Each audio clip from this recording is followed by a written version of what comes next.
Hello, everybody. Carl Diffenderfer and Randy Miller here. Getting together with you guys today to talk a little bit about a concept that basically says why we would choose to work with you. Yes, I said that correctly. I know that sounds so facetious, That's doesn't a little it? weird, doesn't it? Yeah. But I mean, ultimately, we all want to have amazing clients that we really enjoy working with. And sometimes we don't. We have clients that are just really difficult, right? That's And true. so we as coaches have a criteria that we live by that actually was pulled out of an organization or another coach that has identified these things. Randy, can you tell us the guy's name and what Yeah. his book His is? name is Rich Litman. Litman and Steve Chandler wrote a book called The Prosperous Coach, and I was exposed to that book some months ago, quite a number of months ago, and it began to shift the mindset for me, and it gave me insight into something that you and I've talked about extensively, so it's kind of maybe changing the wording a bit, but I like the way he presents it, and particularly Rich is the one who I've gained this from, and you and I have incorporated it into some of our language. So, yeah, that's it. Rich Lippin and Steve Chandler. Okay. I haven't actually read it yet, but I just spoke with a guy earlier today, and he said you need to read it. So I think that's indicator enough that it's time for me to read it. And so ultimately today, we just want to take a few minutes. I think maybe we'll take about a half an hour today and really just talk through these 5 key principles of what we look for with our clients.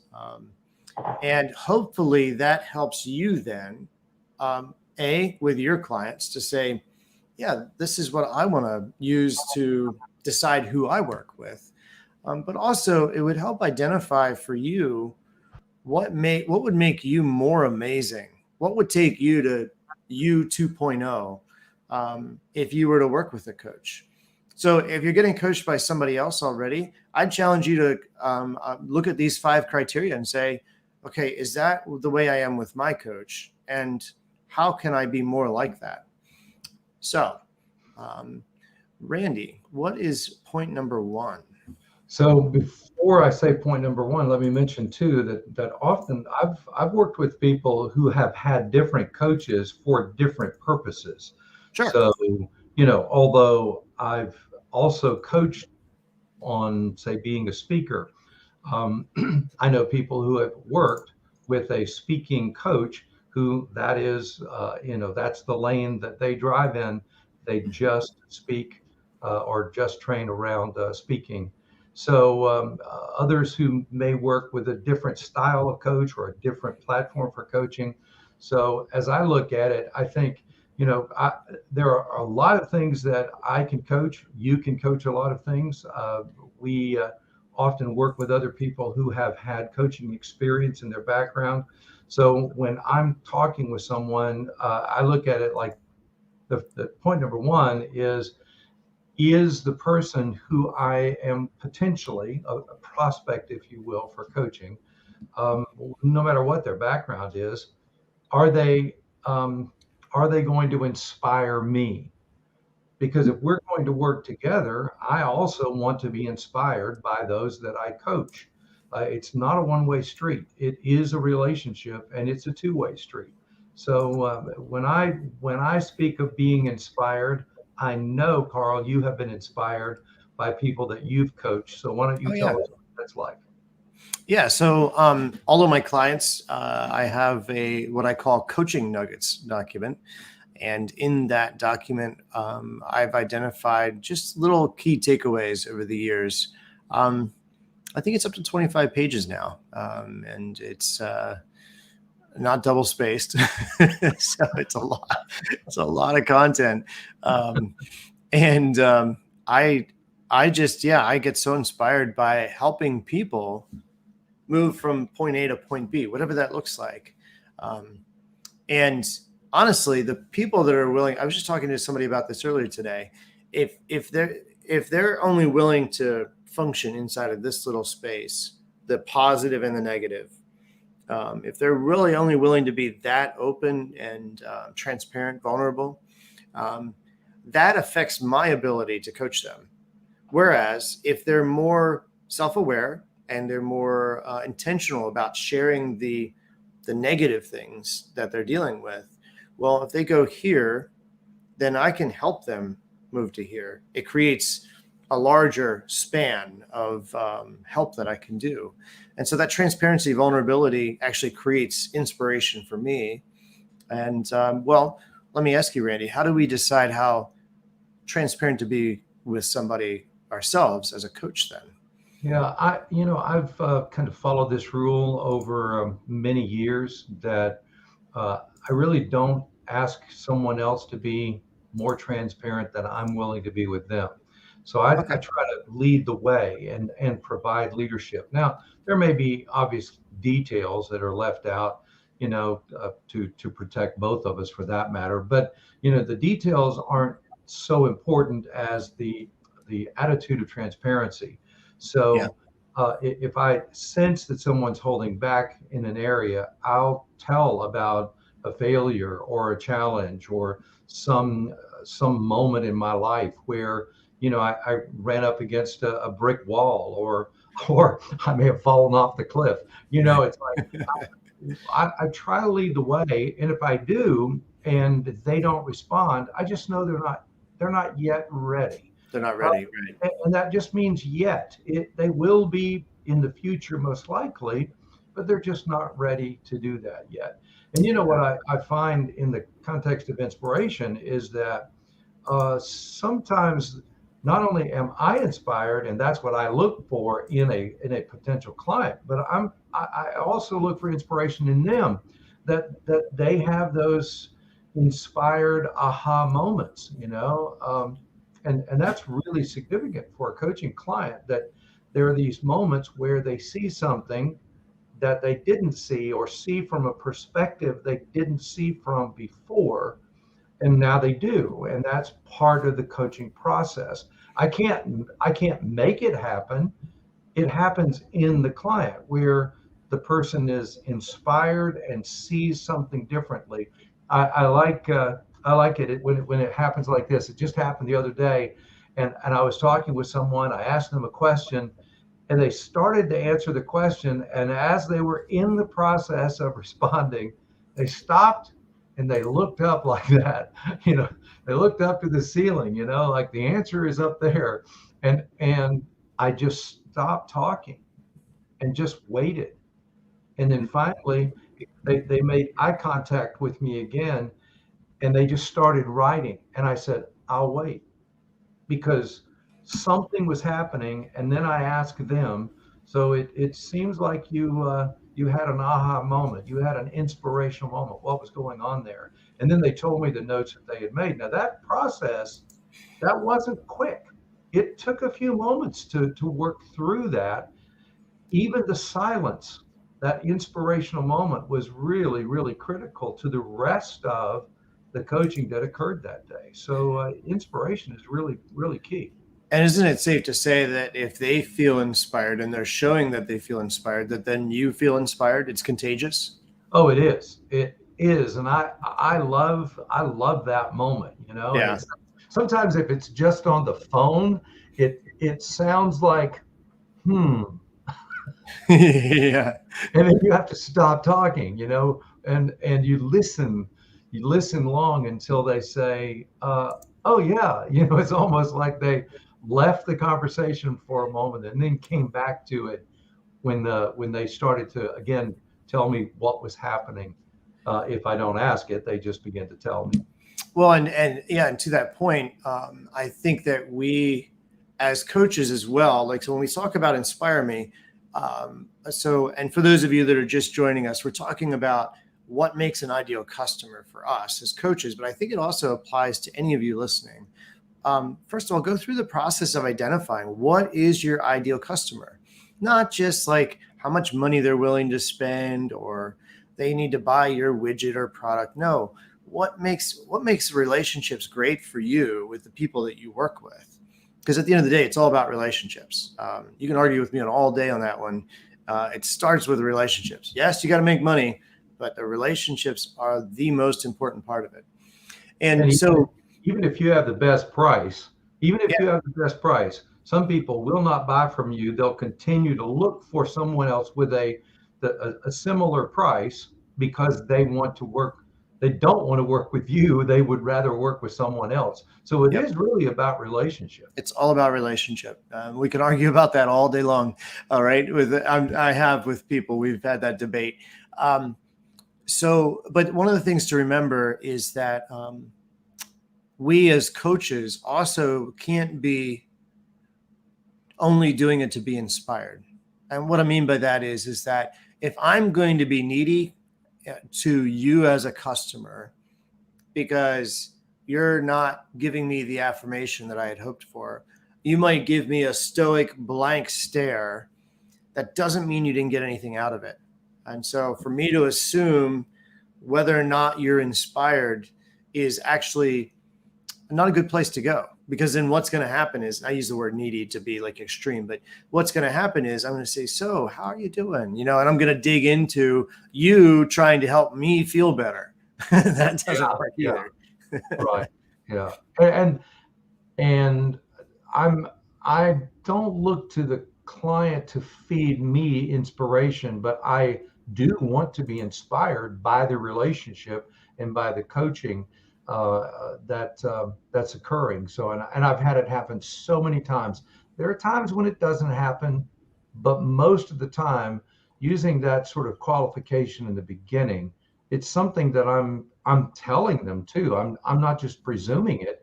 I'm actually saying to the potential client, this is what I look for in a client. I look to be inspired by you. And probably by that point, we've had enough of a conversation. We've had lengthy conversations. There's the creation of coaching that's already occurred. I know that it's not something that I'm just stabbing in the dark at. I already know that that's happening. Yeah. And I was going to say something else. Must be the gray hair that I'm getting here on the side. No, it's the fact that you're looking at my gray hair and it's influencing you. Yeah, it's. I appreciate that. Oh, that's so, Randy. What's the question that I ask my clients at the end of every session? What is most beneficial for you from this conversation today? It's close, not quite. Well, it's your version. It's your rendition. Okay. What I ask my clients is, what is the one thing you liked most about our time together today? And the reason I ask that question is that it gives them a moment to get the big picture and focus on that one big win, their big aha moment. And honestly, sometimes it's very telling what they say. I'll have people say, well, we talked about leadership for a little bit, or you prayed for me. And I'm like, okay, yeah, I did. But if that's what was most important to you, great. Yeah. So in that creates some feedback loop for me to understand how we're doing. But it also then helps create that inspiration as well for both parties. Yeah, it's a great question. My rendition, I may need to adjust mine so it fits better with yours, because I like the way you said that. But the idea, when you say one thing, I know that their notes often are sitting in front of them on their desk or wherever they may be at a table, and I'm watching their body language, especially if we're in a Zoom call or if we're sitting together face to face. But I'm watching their body language, and they sometimes, in response to that question, they won't look at their notes, and they'll pause, and then I'll say, it's okay if you want to scan your notes and just prompt your memory about what really jumps out, because when they look down and look at their notes, something's going to leap off the page and remind them, this is really what captured my attention.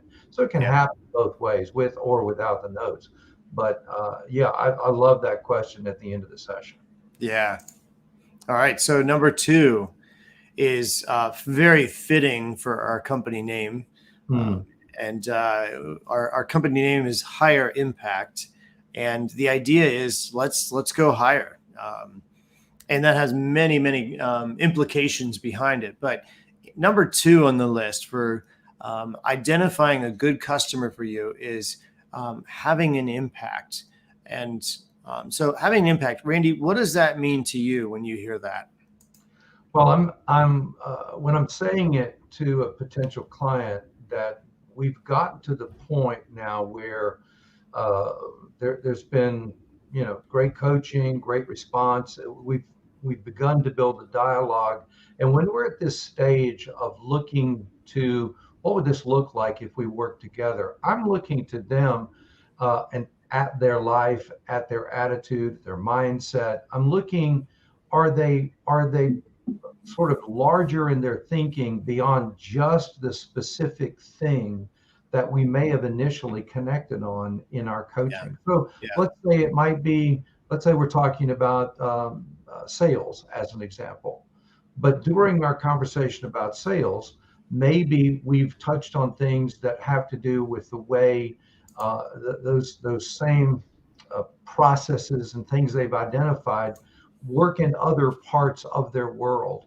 And how do they, maybe it's a group, maybe it's they work with Rotary or Impact Club, or maybe it's their church or some other organization in their community. They think beyond the small sphere of activity that maybe we initially related to in our coaching. I want to I want to see how coaching impacts this kind of the whole person and their attitude about their whole life. And often we can be talking about a very specific thing that they're looking for in coaching, and then something comes up in that conversation or conversations over a period of 6 months to a year as Yeah. we talk with one another once a week or so, and then something comes up about family and life or a club or things that they've done or travel, and why. And it really helps when I know that when I'm looking to a prospective client, that they have a broader impact than just the specific thing that we originally started our relationship on. Yeah. I look at, I feel like I'm going to sneeze, so I apologize if all of a sudden I'm diving to the side here. Um, Bad time to sneeze, but I think about the fact that I really, as time has gone by, do not. This is going to sound so harsh. I do not want to work with people that are only about money.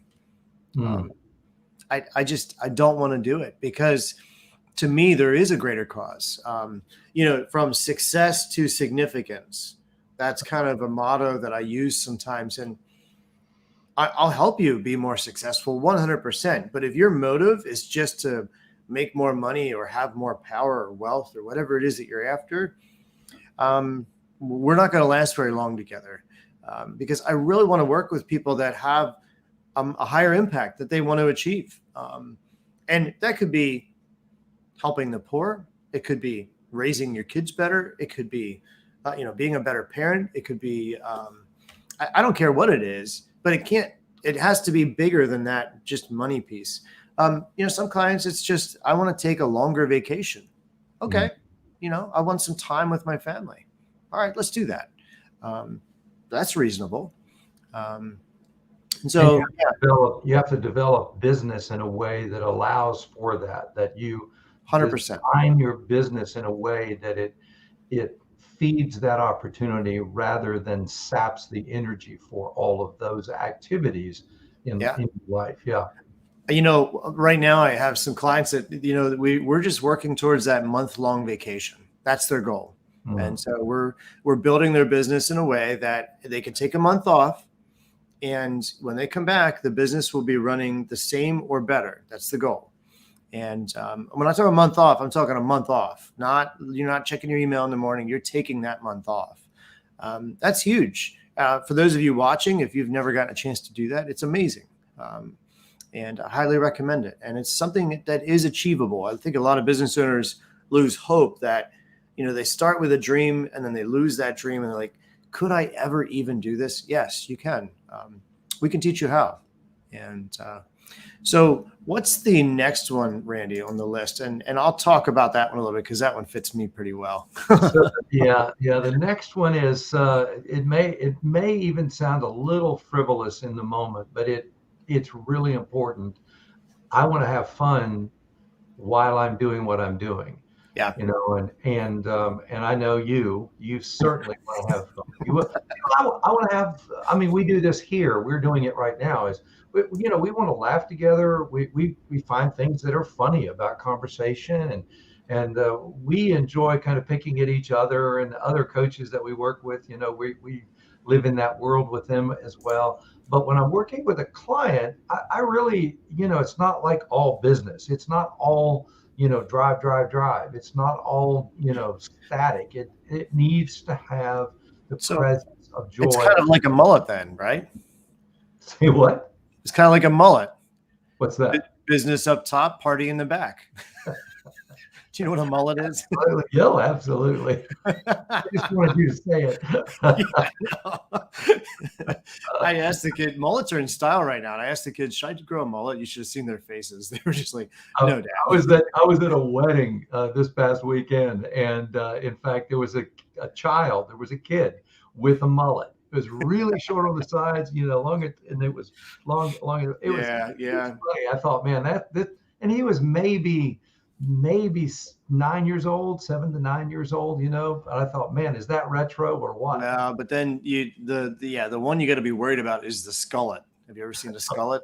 Oh no, what's that? It's where you're bald up top, but you have the party in the back. That's like, there's a whole website committed to these.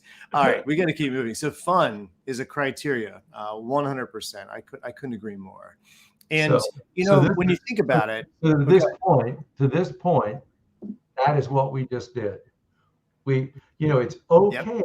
It's okay to follow a rabbit, because what happens is when you laugh together and you follow a rabbit down the bunny trail somewhere, like we did about the mullet, what happens is you get a hit, your brain gets a hit of endorphins, and actually makes you more present, more aware, more ready to receive deeper and, let's say, fearless coaching. Yeah. And I mean, ultimately, so over the years, I've been coaching 10 years now, about 500 sessions a year, which is a decent amount of coaching sessions. I've identified that as time goes by, sometimes people begin to dread their coaching sessions. They're like, I don't have time. Oh man, I'm not doing my homework. And they begin to kind of beat themselves up. And I've found that we just need to shift into a different space. So I actually will go out kayaking with a client, and we'll focus differently, or golfing, or we'll go on a hike together, or whatever. And it reshifts the focus and creates some more fun for them. And then in that, we begin to reset the coaching. And because at the end of the day, and you would agree with this, Randy, it's about the small steps. A lot of people say, everything we talk about, I already know. And I'll say, yeah, but are you doing it? And they'll say, yeah, no, not really. And so in our coaching, yes, we create more awareness, but then we move into action. And that action is what creates the results for people.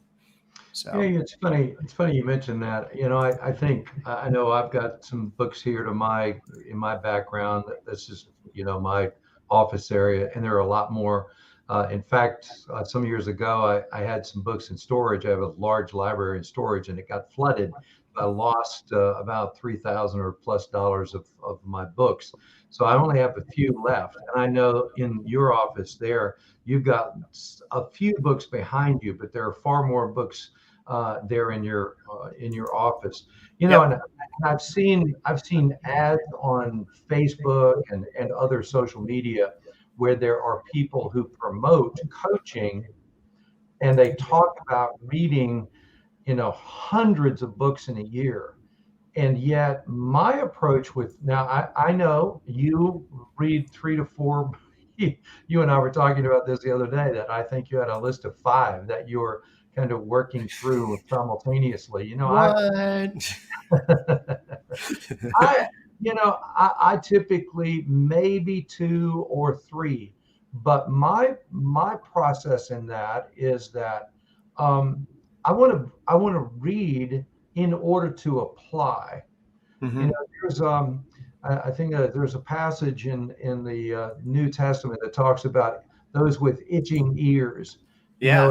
The idea that you're constantly learning and learning and learning and listening, and yet you're not applying.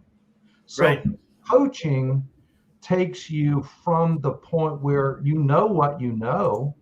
You might gain some additional information as we go through the coaching process, but you know what you know, you're not applying what you know.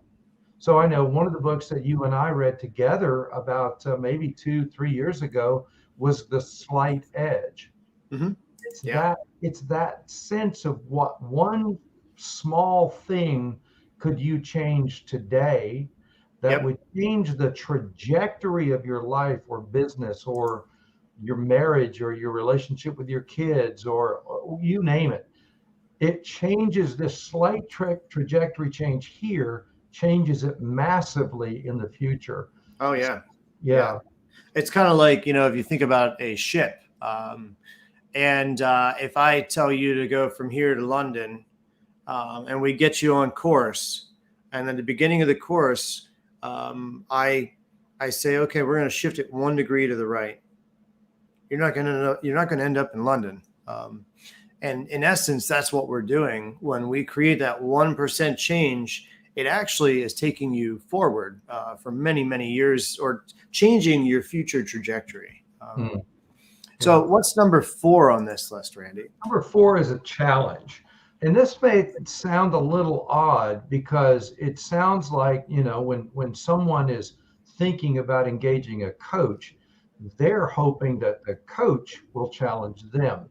But I Mhm. also want to be challenged by our coaching. I want to Yeah, grow. I want to, I'm not coming to the idea with the idea that or mindset that I have all the answers. yeah, So I want to be challenged through the process so that I'm continuing to grow. I'm continuing to be challenged, and that they may ask me something that I may say, I'll get back to you on that. I don't know that for sure. I'll get back to you on that. Or they may ask me a question where I'm the one looking and going, I have to stop for a moment. Or maybe I just have to stop and pause and take a deep breath and let thought happen. Let depth take place because I'm in an environment where I'm being challenged, not challenged in a negative way, challenged in a way that causes expansion and growth and greater direction. yeah. And I think, I think of challenge over the years of coaching. I've identified that some people, um, there's a difference between a critical thinker and a negative Nancy. And on the note of fun, I feel bad for whoever negative Nancy is and lazy Susan and all those people out there. I mean, if you have something named after you, Bothersome Brad. bothersome Brad, yeah, like who are these people? Well, we don't want to know these people because, Yeah. but, I think about, it's one thing to be a critical thinker. It's another thing to be a negative Nancy. And so a critical thinker will take something and they'll process through it. And they're going to say, here's where I am and here's where I want to go. Whereas somebody that's a negative Nancy is going to be doom and gloom, kind of like Eeyore, Hmm. woe is me. And so ultimately, I think as we coach people, we need to identify, do they have that mindset where they are willing to say there is an answer to fix this problem or not? And I've run, over the years, I've run into people that you come to that spot where you're like, I can't help them because they are convinced that this is the way things work, and their perspective is skewed. It's not right, and you can see it, but doesn't mean they can see it. It Yeah, and though we're not counselors, we don't pretend to be a counselor. When Yep. something like that is happening, I'm often reminded that somewhere in their background, they have begun to cope rather than accommodate. Hmm. What they're coping with is kind of someone has trampled on the soil of their life, and it's really difficult for a seed to make it into that soil. Hmm. And Yep. it doesn't. I can do all that I know how to do, but if they're closed, and often they won't open up. Now, I have had a situation that's happened a number of times actually in the past and over the years, where someone may start like that, but then somehow they come to a point where they begin to trust you. Hmm. And once trust is developed, they know that whatever has started the coping in the background, the negativity. Um, I frequently there's a person that I go to in the area that I've gotten my haircut a couple of times there. No matter what I say or someone else says that's in the shop, this person always is negative, to Mm. the degree that I've almost decided it's better to not get my haircut there because they go negative no matter what I say. Yeah. I don't mean almost. They take it and turn it into the negative, and Yep. it's like it's no there's no joy in being there. There's no joy in conversation, and it's Yeah. it's really a challenge. And in a coaching context, if that's how they think, if the soil is so tramped down, so trampled upon, that it's so hard that they can't hear, and their heart's not open, their mind is not open, then we would call that unteachable. Though I'm not necessarily trying to teach, there are things that need to be taught. There's perspective that needs to be changed or gained. There's mindset that needs to be adjusted in some way that Hmm. make a big difference for them. But if they're not open to it, if they're hardened, then it really does become a greater challenge for both of us. And Yeah, I it's almost like they're too much of a challenge then, and they're not part of the criteria. Right. Yeah. Yes. True. Yeah. True. Yeah. All right. Number 5 on the list is Yeah. a very important one. Um, and by the way, for those of you just joining us, we're talking about the 5 key client criterias that we look at when we're deciding who we're going to work with as a coach. And we're not doing that to be facetious. We're actually doing that to say, well, first of all, here's our criteria, but have you thought about your criteria? What are your criteria to identify the ideal customer for you, not from a money standpoint, and not from a they're going to buy this product standpoint. Okay, so number 5 is Randy. Go ahead. Committed, that the client has made a decision to be committed. And Yeah. when I talk about this particular area from the coach client dynamic, and this is pre acceptance. They haven't said yes yet to the coaching. I'm not rushing them. I'm not pushing them. I'm not trying to sell them on coaching. I'm just telling them that if you choose to work with me and I choose to work with you, I have an expectation that you are committed to the coaching process. And by that, I mean that you're going to be all in as we listen. You're going to be transparent. You're going to be honest. You're not Mhm. going to try to camouflage. You're not sidestepping. You're going to be honest when we have conversations. Now, it's understood that our conversations are confidential anyway. So it's not like I'm leaving it, the conversation and talking about it with someone else anyway. But in that confidentiality, there has to be a level of trust and transparency and honesty that we're going to work with. But if there's if there's a book that I suggest that they read, or part of a book, there have been books where I have suggested to a client, read this specific or listen to this specific chapter in this book. Or it's a podcast or a video or whatever it may be. I mean, we use Right Now Media and share that often with our clients as well. Yep. So, there are lots of resources that we have available to us or that we would suggest that we've been exposed to. And I look for them to be committed. I know I talk about too about showing up and being committed and timely and so forth. Well, I was going to say, when I look at committed, I think about our every week we define an action plan, your homework, as my coach called it for many years, my fun work. We all in business get caught into this space of working in our business, not on our business. And so in the coaching, what we're doing is we're drawing you out of your business, giving you that bird's eye view. We're getting you up into the crow's nest to look over the battlefield of your business. And we're saying, okay, what are the things that you see out in that battlefield that really need attention? And okay, now we're going to hold you accountable to those things. And next week when we meet, we're going to expect that these things have been handled. Now, maybe they're not completely handled, but there's a step forward in the right direction. And as we've coached people over the years, the results-based concept of coaching, where we say we're going to actually pay for ourselves as a coach, looks at, okay, well, what would it look like for us to actually pay for ourselves? Is it that month-long vacation? Is it $100,000 more revenue?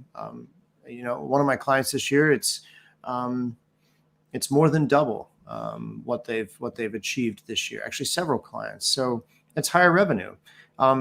But that commitment creates that result. Our coaching isn't going to do it by itself. It's what you do in between the sessions that generates that. Yeah, I've seen the same results with one of my clients where we started in the hot. They had a clientele of about 20 plus, almost 30 people, and now they're edging towards 60.